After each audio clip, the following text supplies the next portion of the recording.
No, sir. Men are having a hard time right now because they have not ever had to be in the practice of weaving social fabric. Social fabric and human connection is actually everything. It is how human beings stay alive. And unfortunately, for most of history, we've had systems and structures that in no way require men to be having the skills of weaving social fabric and or making repairs to that fabric when they make a mistake or hurt someone.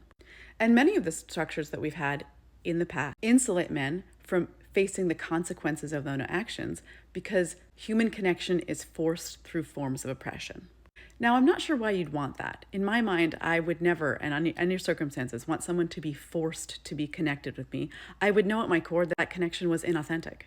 But you seem to be interested in either economic entrapment or violent oppression and having women respect you. In other words, be forced to be in connection with you. And I'm honestly not sure why you'd want that. Men are struggling now because they have not flexed the muscle in a healthy and good way, in a consistent way, weaving social connection in their lives, whether that be friendship or maintaining long-term and healthy romantic partnerships. We haven't required men to be good listeners. We have told men they're not good nurturers, when in fact men are actually perfectly capable nurturers. We haven't taught men how to give orgasms. Instead, for the most part, men could be lazy for most of human history because women were trapped next to them. Men are now facing a situation for the first generation, really, of having to learn those skills. And I do indeed empathize. Men of the past have not had to have these skills. For your fathers and grandfathers did not need to have these skills. They had women trapped next to them. It's not to say that there weren't authentic connections in those bunches, but the degree to which old women in my life have come up to me and basically said, I'm trapped, but your generation's going to be free. If I had $1 for every time an older lady said that to me, I would be a millionaire.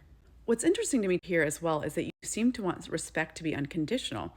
But the way social fabric works is that when someone rips that fabric, or in other words, hurts someone, it's actually a really good and healthy thing that there's a temporary consequence, because consequences encourage people to make restoration.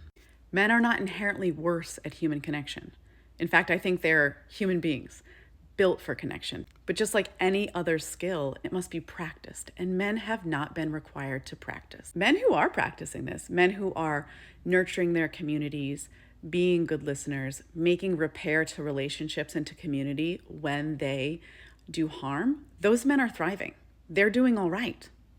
I can't speak for all women, but maybe I can speak for most of them when I say I don't want to be disconnected from men. I love the men in my life. And in fact, I wish I had more connection with men in my life. The only time I distance myself from men is when I know that it would make me unsafe. And unfortunately, there are a great many unsafe men who have no idea how to become safe men.